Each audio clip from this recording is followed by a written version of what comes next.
menunda sembahyang dari waktunya dengan sengaja. Sembahyang zuhur dengan sengaja di waktu asar. Sembahyang asar dengan sengaja taka waktu malam. Sembahyang subuh dengan sengaja taka siang. Nah, itu sahun. Lain dengan kada sengaja. Beda. Ini sengaja. Tahu pada waktu ini masuk zuhur. Tapi sibuk. Akhirnya lewat zuhur. Taka asar. Asar tahu waktu pada masuk. Tapi sibuk. Akhirnya sembahyang asar taka imbah maghrib. Nah, ini sembahyang tapi masuk neraka. Sembahyang tapi masuk neraka. Fawailul lil musallin alladzina hum an salatihim sahun. Jadi bagi orang-orang yang melakukan demikian, kada cukup hanya dengan melakukan sembahyang, mesti diiringi dengan tobat. Tobat. Misalnya orang di waktu zuhur sibuk, ada urusan ini, urusan itu, urusan macam-macam, akhirnya lewat zuhur, habis waktu, belum lagi berzuhur. Nah, lalu sembahyang zuhur taka asar, sembahyangnya diterima Allah, kada diterima. Rasulullah menyatakan Allah tidak menerima sembahyang orang yang di luar waktunya. Jadi apa fungsinya sembahyang? Hanya menggugurkan kewajiban. Hanya menggugurkan kewajiban. Perkara diterima oleh Allah, kada diterima lagi. Nah, dan dosanya dosa besar. Jadi macam apa kalau kita sengaja mengeluarkan sembahyang dari waktunya? Yang kita lakukan adalah satu, laksanakan sembahyang sebaik-baiknya. Dua, tobat kepada Allah. Tobat karena mengeluarkan sembahyang dari waktunya itu. Jadi kalau cukup hanya dengan mengqadha. Kalau merasa misalnya zuhur sudah lewat waktunya, kalau sembahyang zuhur di waktu asar qadhaan lillahi ta'ala, sudah mengqadha, dianggap selesai, ada cukup. Mesti ada tobat di situ supaya jangan termasuk yang difirmankan Allah, fawailul lil musallin ini. A'udzu billahi minasy syaithanir rajim. Bismillahirrahmanirrahim. Bayanu zammir riyai, keterangan tentang dicelaknya riya. Wa huwa talabul jah wal manzilah bil ibadat.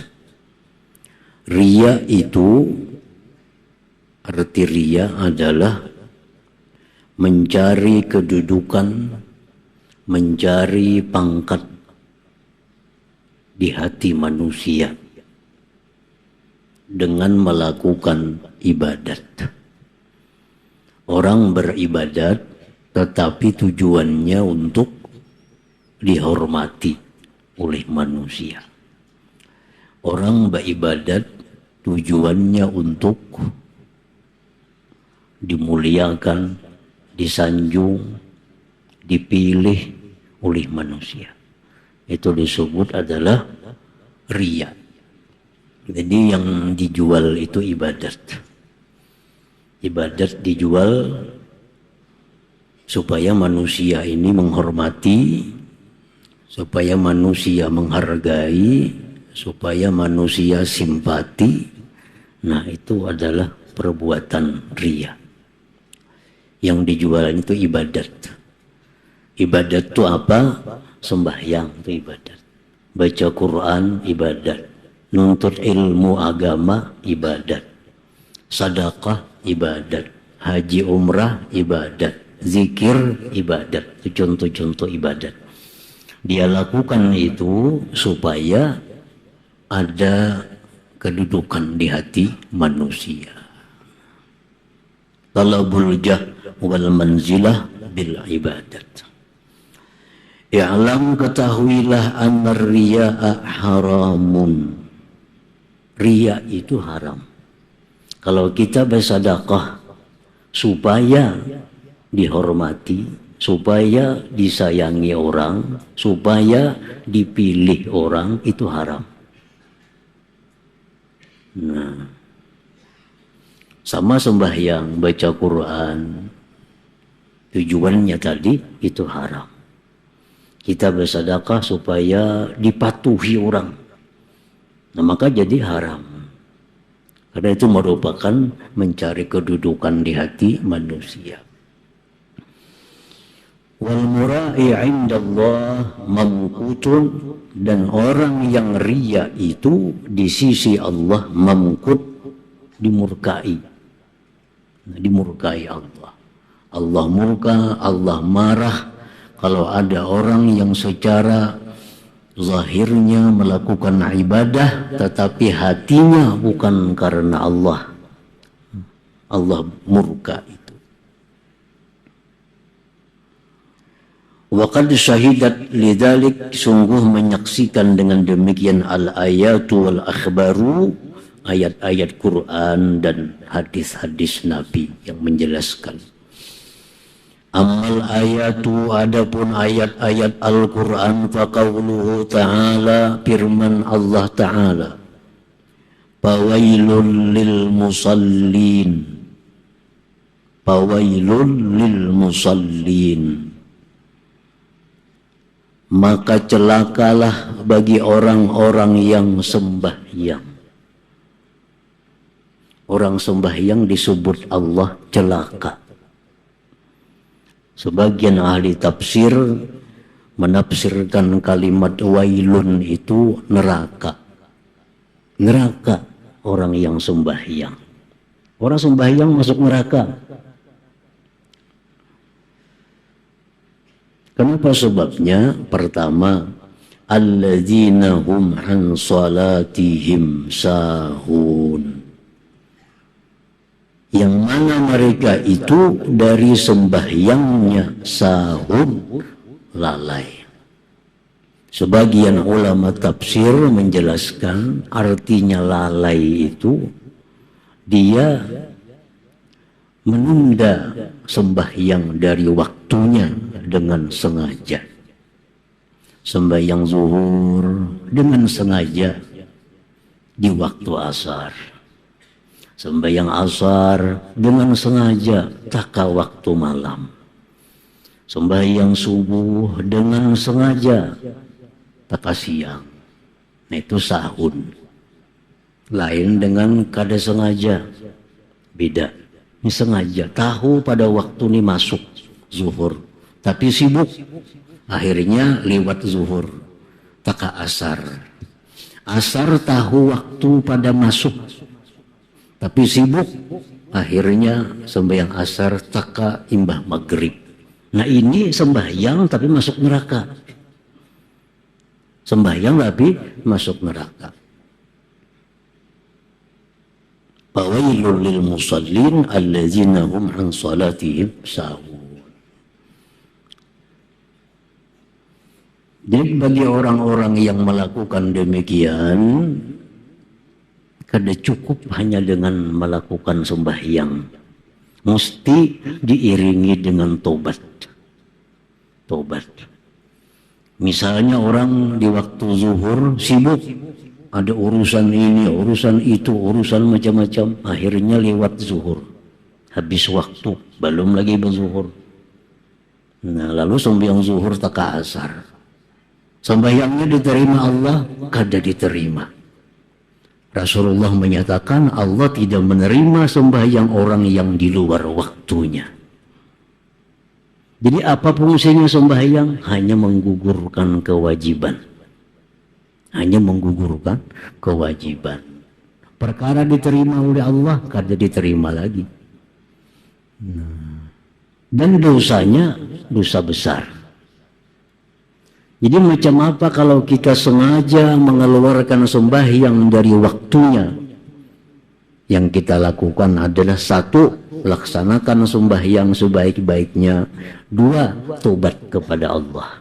Tobat karena mengeluarkan sembahyang dari waktunya itu. Jadi kalau cukup hanya dengan mengqadha. Kalau merasa misalnya zuhur sudah lewat waktunya, kalau sembahyang zuhur di waktu asar, qadhaan lillahi ta'ala. Sesudah mengqadha dianggap selesai, ada cukup. Mesti ada tobat di situ. Supaya jangan termasuk yang difirmankan Allah, fawailul lil musallin ini. Jadi qadha sembahyang zuhur, yang taka asar tadi tobat kepada Allah, minta ampun kepada Allah atas kesalahan ini, tobat.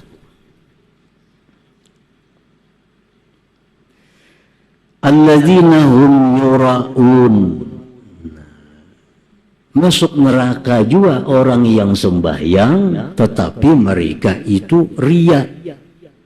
Masuk neraka juga.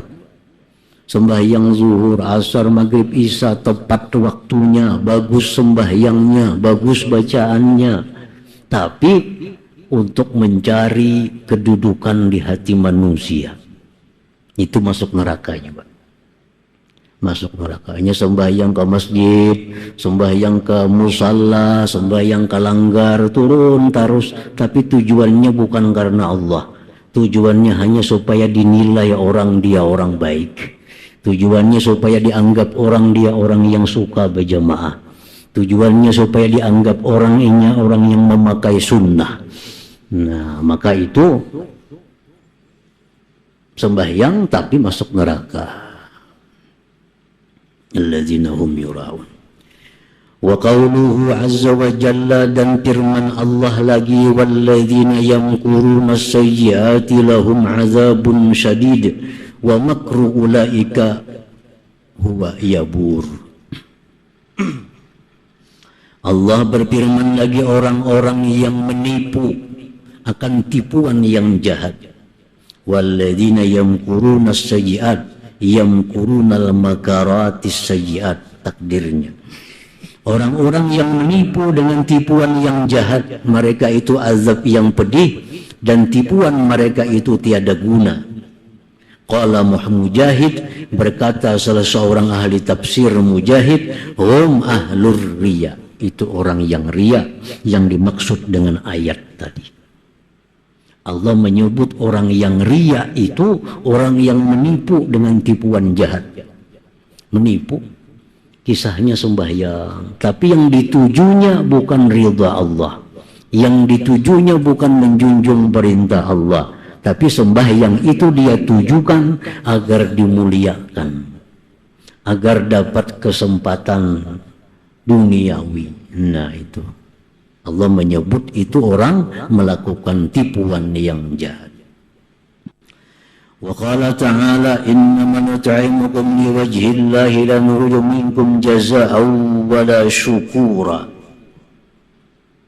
Allah berfirman, hanya saja, ini Allah mengisahkan orang yang ikhlas itu orang yang macam apa. Allah kisahkan, hanya saja kami memberi makan kepada kalian karena Allah. Kami tidak ingin dari kalian balasan dan tidak pula ingin dari kalian ucapan terima kasih. Itu orang yang karena Allah. Dia beri makan tanpa mengharapkan balasan apapun dari yang diberi makan, dan tidak mengharapkan kepada yang diberi makan itu ucapan terima kasih. Itu orang yang ikhlas. Jadi kadang perlu kalau kita ikhlas itu mengharapkan apapun dari orang yang kita beri makan atau kita beri apapun. Nah, jadi ada perlu. Perkara orang yang diberi itu disuruh mendoakan kita. Perkara orang yang diberi makan itu disuruh berterima kasih kepada kita, itu lain halnya. Jadi kada usah kita minta doakan kepada orang yang kita beri. Kenapa? Karena yang diberi ini sudah disuruh Allah untuk mendoakan kita. Apa kita berharap lagi? Nah, cukup kita beri, habis. Nah, yang diberi itu ada tanggung jawab dari Allah supaya mendoakan yang memberi. Berterima kasih lawan yang memberi. Itu Allah sudah nyuruh, kada perlu lagi kita. Nah, jadi habis kita beri makan, kada perlu minta apa-apa. Undang orang ke rumah, beri makan, sudah cukup. Nah, yang diberi makan ini disuruh mendoakan kepada yang memberi makan. Jadi kada perlu kita mengharapkan itu. Nah, itu pamadahal mukhlisin, Allah memuji orang yang mukhlisin binafi kulli iradatin, dengan menafikan tiap-tiap maksud kehendak siwa wajhillah, semata-mata selain karena Allah Ta'ala. Allah puji orang itu. Kalau orang itu memberi makan seseorang tanpa mengharapkan balasan, tanpa mengharapkan ucapan terima kasih, Allah puji. Nya semata-mata hanya karena Allah. Warriya'u didduhu, riya itu lalawanannya. Nah, riya ini lalawanannya. Memberi makan hendak minta puji, memberi makan hendak minta sanjung, memberi makan itu riya, itu lawanan dari ikhlas. Wa qala ta'ala, Allah berfirman, faman kana yarju liqa'a rabbih falya'mal 'amalan shalihan wa la yusyrik bi'ibadati rabbih ahada. Allah berfirman, barang siapa mengharapkan berjumpa Tuhan, hendaklah dia beramal-amal yang baik dan tidak menyekutukan dengan ibadah kepada Tuhan itu akan seseorang jua pun. Nazala zalik, ayat itu turun bi man yatlubul ajra wal hamda, orang yang menuntut, mengharap, meminta pahala dan pujian bi ibadatihi wa a'malih, dengan ibadah dan amalnya. Inya ni ba ibadah, inya ni ba amal, pahala hendak, pujian manusia hendak. Nah, dua macam dikehendakinya. Ini memberi sesuatu kepada orang, mengharapkan pahala Allah, mengharapkan balasan yang diberi. Nah, jadi dua orang ini tujuannya. Karena Allahnya ada, karena minta puji ada. Karena Allahnya ada, karena minta pilih ada. Dua bergabung itu. Lalu Allah menurunkan ayat, ujar Tuhan, kalau hendak bertemu lawan aku di akhirat, beramal tuh mesti jangan bersekutu itu, jangan bersekutu. Karena Allah, karena Allah, karena orang, karena orang. Nah, jadi itu contoh firman-firman Allah yang membahas, menjelaskan tentang riya dan ikhlas. Wa minal ahadis, hadis-hadis Rasulullah qauluhu sallallahu alaihi wasallam, sabda Nabi, yaqulullah azza wa jalla, firman Allah, hadis kudusi, man amila li amalan asyraka fihi ghairi fahuwa lahu kulluhu wa ana minhu bari wa ana aghnal aghniya anisyirki. Ujar Tuhan, siapa beramal bagiku satu amalan, dia sekutukan pada amalan itu selain aku, maka dia itu bagi orang tersebut seluruhnya, dan aku dari amalan itu berlepas. Dan aku, ya Tuhan, paling kaya di antara orang kaya daripada sekutu itu. Jadi kalau kita beramal karena Allahnya ada, karena manusianya ada, jar Tuhan, aku berlepas. Betul tunggal manusia aja gin gak ada usah karena aku. Aku dia Tuhan kaya, aku sangat kaya di antara yang kaya daripada sekutu itu. Nah, jadi Allah akan membalas artinya. Kalau kita beramal dua macam tujuannya, selain Allah ada, Allah akan membalas. Wa qala sallallahu alaihi wasallam, Rasulullah bersabda, inna akhwafa ma akhafu alaikum asyirkul asghar. Ujar Nabi, sesungguhnya yang sangat aku takutkan, sesuatu yang aku takutkan atas kalian, asyirkul asghar, syirik kecil. Lalu sahabat bertanya, wa masyirkul aswaru ya Rasulullah, apa syirik kecil itu wahai Rasulullah? Qala ajar Nabi, ar-riya'u, riya. Riya itu syirik kecil. Yaqulullah azza wa jalla, Allah berfirman yaumal qiyamah, pada hari kiamat, idza jazal ibada bi a'malihim, bila Allah balas hamba-hamba dengan amal mereka, idhabu ilal ladzina kuntum tura'una fid dunya fanzuru hal tajiduna indahum al jaza. Ujar Tuhan, pergilah kalian kepada orang-orang yang kalian riai dalam dunia, tengok hal adakah kalian dapati di sisi mereka itu balasannya. Jadi Allah kadang membalas di akhirat. Ambil aja Tuhan balasannya lawan inya itu, lawan orang itu. Adakah ada balasannya? Abu Bakar Siddiq radhiyallahu anhu takut dengan syirik asghar, takut dengan riya. Orang yang sekelas Abu Bakar itu takutan lawan riya.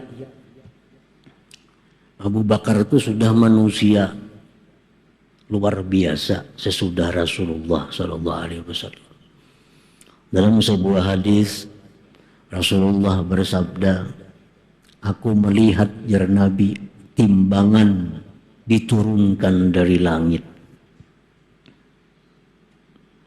Kemudian aku diletakkan di satu daun timbangan, dan seluruh umatku diletakkan di daun timbangan yang lain, maka menang daun timbanganku. Jadi artinya amal Nabi itu ditimbang, lawan amal seluruh umat Nabi, menang amal Nabi kita, menang.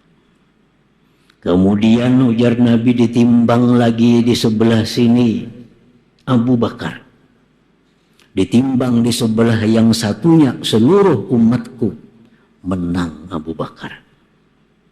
Nah, Abu Bakar itu artinya paling hebat manusia sesudah Rasulullah menurut hadis ini. Nah, orang sehebat Abu Bakar itu pun takutan dengan riya. Arti takutan apa? Kadang merasa aman daripada riya. Nabi ajarkan doa kepada Abu Bakar. Ini terkenal doanya. Allahumma inni a'udzubika an usyrika bika wa ana a'lam wa astaghfiruka lima la a'lam. Ini doa supaya Allah jauhkan dari riya. Nah, itu doa Abu Bakar Siddiq diberikan Rasulullah sallallahu alaihi wasallam karena ketakutan Abu Bakar dengan riya ini. Allahumma inni a'udzubika an usyrika bika wa ana a'lam wa astaghfiruka lima la a'lam. Handap benar doanya. Jadi baca terus doa itu supaya kita dipelihara Allah, dijaga Allah, jangan sampai beribadah itu karena manusia. Nah, masalahnya kita beribadah, jangan sampai secara zahir kelihatannya menyembah Allah, tapi hati kita menyembah manusia. Nah, jadi termasuk syirik kecil tadi. Wa qala sallallahu alaihi wasallam, Rasulullah bersabda lagi, la yaqbalullah azza wa jalla amalan fihi misqala zarratin fihi misqalu zarratin min riyain. La yaqbalullahu azza wa jalla amalan, Allah tidak menerima satu amal, pada amal itu seberat zarrah daripada riya. Artinya kita beribadah tapi ada sedikit campurannya selain Allah, Allah sudah kada menerima. Jadi double kerugiannya. Ibadah kita ini ditolak Allah, lagi dapat dosa, lagi dapat dosa, dan kita dimurkai oleh Allah. Mana baiknya kada beribadah mungkai itu jar. Beribadah tetap beribadah, cuma jangan ria. Ini kadang-kadang setan membisiki Peraya itu ibadah membajang ria juga dapat dosa, disiksa, pahala kada. Itu bisikan setan. Peraya mengaji, peraya sembahyang, peraya ke masjid, ria juga. Macam ria pahala kada, Tuhan murka, dosa dapat. Itu bisikan setan. Ke masjid tetap, beribadah tetap, jangan ria. Nah itu yang dimaksud. Jadi jangan sampai beralasan Bapak guna aja bersedekah mun ria. Seorang bersedekah kada mana ria juga. Nah, yang baik itu bersedekah jangan ria.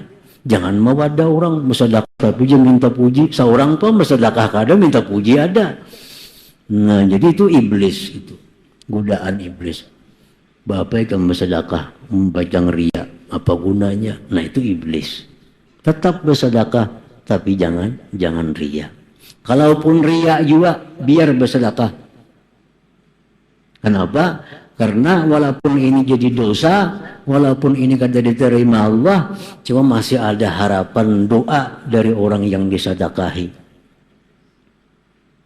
Yang bersedekah ini ria, memberi makan orang ria. Cuma 1000 yang diberi makaninya, mendoakan mudahan sidin ke surga, mau kabul nang 1000 tuh. Nah jadi mana baiknya? Kok udah hendak bersedekah kalau aku ria. Nah, saya kok biar aja aku bersedekah, biar ria kada apa-apa. Baik itu, baik yang bersedekah biar ria itu. Kenapa? Karena ini orang ada harapan dapat doa daripada orang yang disedekahinya itu. Dan itu kada ada hubungannya dengan ria ini.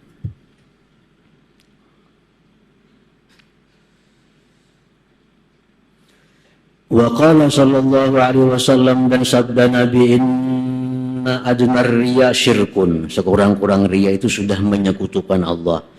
Wa qala sallallahu alaihi wasallam, sabda Nabi, inna fi zillil arsy yauma la zilla illa zillu rajulan tasaddaqa bi yaminihi fa kana yukhbiha an shimali.